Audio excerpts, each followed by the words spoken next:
Juan Cano, artista uruguayo, suma 17 años de carrera artística, destacando en la gráfica, a la que imprime su propio estilo con el uso del color y el juego de dimensiones.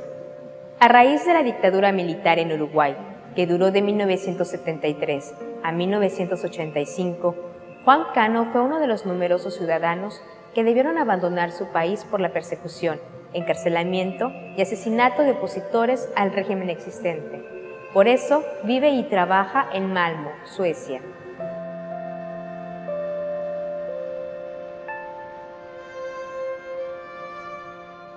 Mi obra fue un periodo durísimo, periodo de la dictadura uruguaya, donde los artistas eran reprimidos, donde no se podía poner o decir lo que estaba en contra de la situación política y bueno, así pude sobrevivir gracias a que tuve el apoyo de mi pueblo, de mi gente. Pude sobrevivir 5 años en forma clandestina. En el interín, como no tenía otras formas de solventarme, hice ropa, imprimí telas, las vendía, no las podía vender yo directamente, hasta que, bueno, nada, llegó un punto donde no tuve más remedio que irme del país, me tuve que escapar a través de Brasil y termino en Suecia.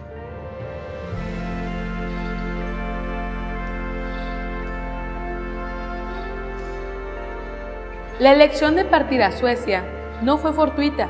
Por aquellos años, el gobierno de ese país se mostró solidario con las víctimas de los regímenes totalitarios y, junto con la ONU, facilitaron aviones para trasladar a los perseguidos.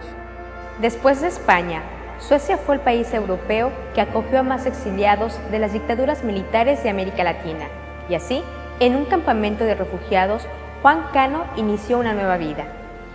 Y allá en Suecia, bueno, como todos los uruguayos y los latinoamericanos que terminamos allá, tuvimos que hacer todos los trabajos que nos permitían, porque no sabíamos hablar el idioma, no teníamos ningún tipo de códigos que nos permitieran entrar en otras áreas de la sociedad, ¿no? Suecia fue una gran escuela donde ya a los 3 años más o menos de estar en Suecia ya empiezo de vuelta a trabajar en arte, ¿no? A trabajar en arte para la solidaridad con los prisioneros uruguayos, donde se exponía, se hacían exposiciones, se pintaba, se trabajaba, se vendía, y todo eso terminaba en las familias y los familiares y en los abogados que iban a defender a nuestros prisioneros políticos.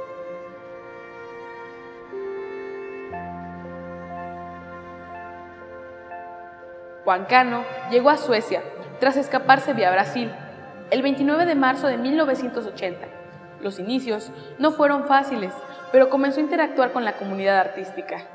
Me tuve que adaptar primero al desarrollo técnico del país. O sea, había otras pinturas, otros talleres, otras formas de trabajar que yo no estaba acostumbrado. Y lentamente me fui adaptando y fui aprendiendo esas nuevas técnicas, ¿no? Hasta que al final entré en un taller ya gráfico, profesional, donde se necesita presentar obra,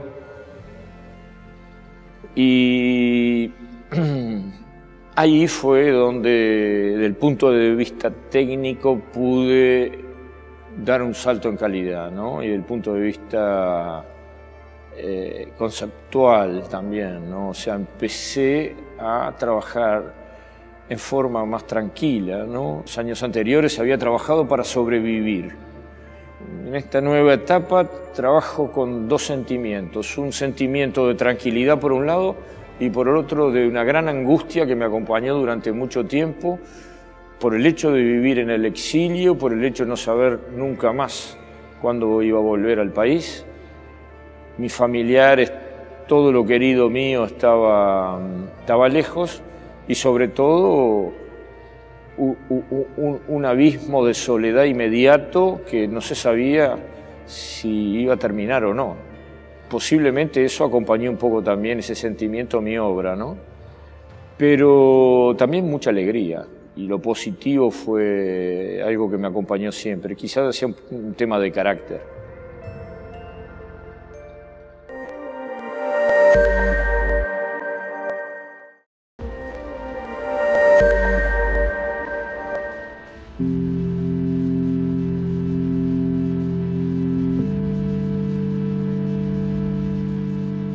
El desarrollo artístico de Juan Cano en Suecia maduró en muchos sentidos, dando paso al pasado y abriendo a un futuro enriquecido. Actualmente, este artista uruguayo es miembro de la Organización Nacional de Artistas Suecos, de la Asociación de Artesanos y Diseño y de la Asociación de Artistas Gráficos en Suecia. Entro en el taller gráfico sueco con aproximadamente 120, ahora somos 135 miembros, en un lugar donde tenemos dos tórculos y otras áreas de serigrafías y otras áreas de otro tipo de técnicas, ¿no? Y ahí comprendo una cosa importantísima, de que el trabajo colectivo enriquece y abarata costos. Es decir, en otros países los gráficos, cada gráfico tiene que tener una máquina, una prensa, tiene que tener un atelier. Los suecos, a pesar de tener una situación desde el punto de vista económico solvente, se reinventaron, hicieron un taller gráfico.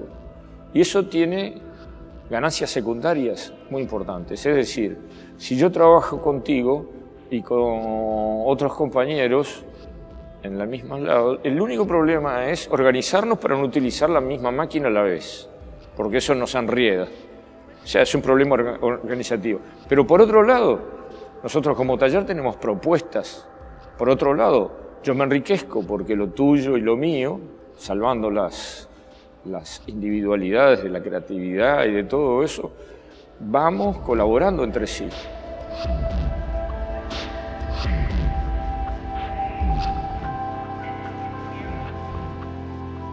Además de la gráfica, Juan Cano desarrolla la pintura en la instalación en su propio taller, pero ha sido la gráfica el lenguaje que le ha permitido llevar a cabo un proceso de introspección y transformación. Y la conclusión que saco es que la gráfica es una señal que deja una huella y que inevitablemente pasa por un interlocutor. Es decir, en lo clásico es una plancha, una placa de metal o de madera, donde se le aplica, se le pone tinta, papel y pasa por una máquina y sale la gráfica.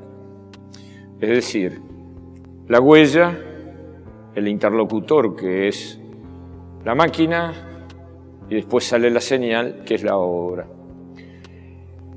Ahora, si esto es la gráfica, muchas cosas son gráficas, no necesariamente lo que habíamos aprendido hasta el momento, de que la gráfica era lo que nos había enseñado Rembrandt, que era la punta seca, el agua tinta nos enseñó Rembrandt, la punta seca y el agua fuerte, ¿no? De que una sombra es una gráfica, de que un frottage es una gráfica, es decir, si yo agarro un papel sobre el piso con un grafo lo rayo, sale una gráfica. En el caso de la gráfica de madera, utilizo la madera, pongo un papel y con una cuchara al revés saco la gráfica. Otro ejemplo de esto es una diapositiva. Tengo una foto, una diapositiva, la proyecto sobre una pared, la pinto y la diapositiva es el interlocutor, esta es la huella y aquello es la señal que me deja, ¿no? Esta amplitud del concepto de la gráfica que explica Juan Cano no siempre fue bien vista, sobre todo para los partidarios de la técnica clásica. Sin embargo, existe un gran movimiento de artistas que han renovado a la gráfica, experimentando en nuevos soportes. De que en un momento yo tuve que personalmente luchar contra mis colegas que no la veían así, ¿no? Gráfica es esto, lo otro no existe. Dije, no, me limita muchísimo y hoy creo que mucha gente comprendió lo mismo y la gráfica que vamos a presentar, la muestra de gráfica que vamos a presentar hoy en el Macay, aquí es una muestra de que hay un desarrollo paralelo de esta conclusión en diferentes lugares. No solamente yo saqué esta conclusión, la sacaron estos artistas que iban a presentar una serie de gráficas que no se atan a las técnicas tradicionales, que las utilizan perfectamente y las dominan perfectamente y son grandes maestros de la gráfica tradicional, pero que se arriesgan perfectamente a entrar en otras técnicas, ¿no? Y combinarlas. El ser virtuoso en lo técnico no dice nada.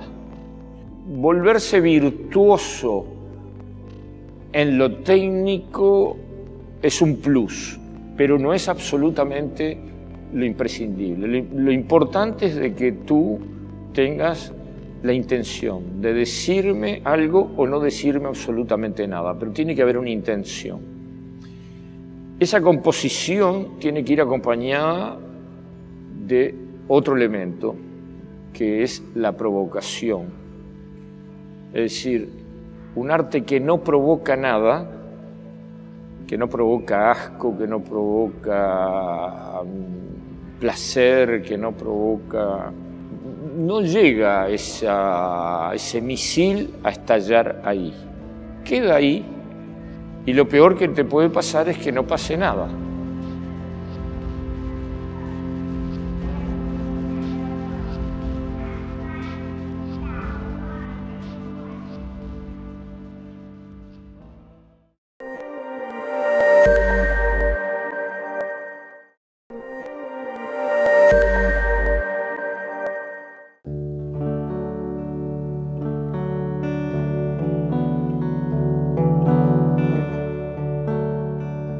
Para la exposición colectiva La gráfica de Uruguay y su historia, que presenta el Museo Fernando García Ponce Macay, Juan Cano participa con varias obras, como lo es la gráfica tridimensional. Hoy ya empiezan a cambiar los soportes, ¿no? O sea, se empieza a imprimir o el papel o la tela, ¿no? El textil, ¿no? Hoy ya empiezan a cambiar los soportes gracias a los nuevos métodos de técnica de impresión, ¿no? En el caso mío, yo utilizo fundamentalmente dos tipos de soporte. Uno, el plexiglas, que me permite a mí dos cosas. Primero, la luz a través del color, o sea que eso ya tiene una dimensión. A diferencia de la luz que refleja sobre la imagen y vuelve de vuelta a mí. Ya tiene otra dimensión, tiene otro golpe, ¿no? Otra realidad, ¿no? Son dos cosas en las cuales yo trabajo mucho.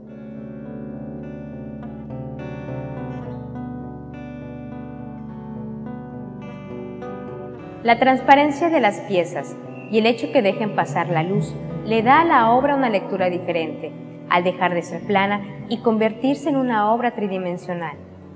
Otra de las cosas que utilizo muchísimo es la combinación de lo fotográfico con la gráfica, ¿no? O sea, hay una técnica nueva que se llama fotopolímeros, que nace en Dinamarca en los años 90 y que da excelentes posibilidades de técnicas expresivas, ¿no? O sea, nos dan la posibilidad de expresarnos mejor.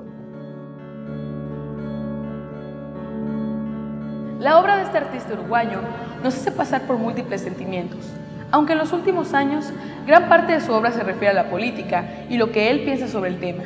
Como todo ser humano tenemos un montón de caras, ¿no? Mis opiniones políticas, mi sexualidad, mis tristezas, mis bajones, mis euforias, mis miserias, y en cada una de ellas se va reflejando, en algunas, unas más, otras menos. Pero siempre en la obra de una persona, cualquiera sea artista o no, o sea, lo que produzca, cada cosa tiene un corte histológico de lo que en realidad tú sos. O sea, no hay nada puro dentro de eso. O sea, yo soy hoy, esta obra que produzco es puramente política. No es cierto. Esta obra que produzco es puramente erótica.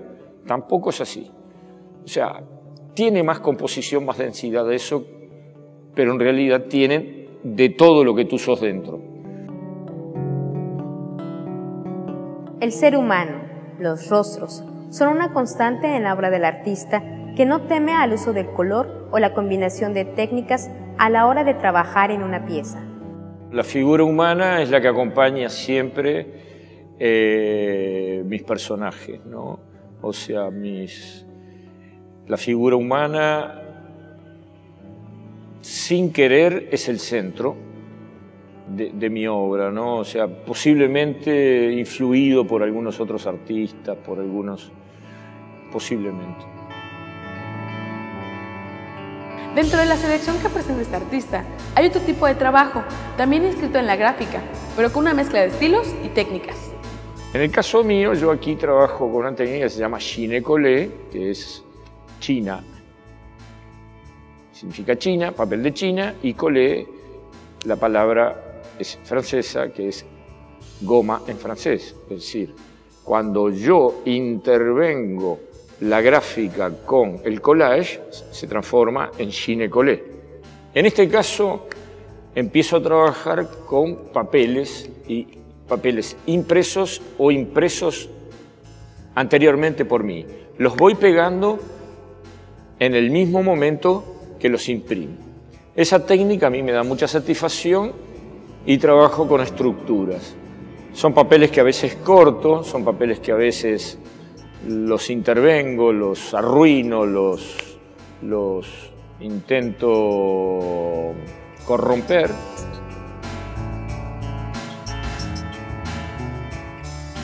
Aun cuando a veces Juan Cano propone cosas precisas en sus obras, cifras, fechas, palabras, frases, su obra pretende ser el texto de sí mismo, tal como los mapas son el posible texto del paisaje con información suficiente para organizar nuestro viaje, pero sin necesidad de decirnos a dónde ir.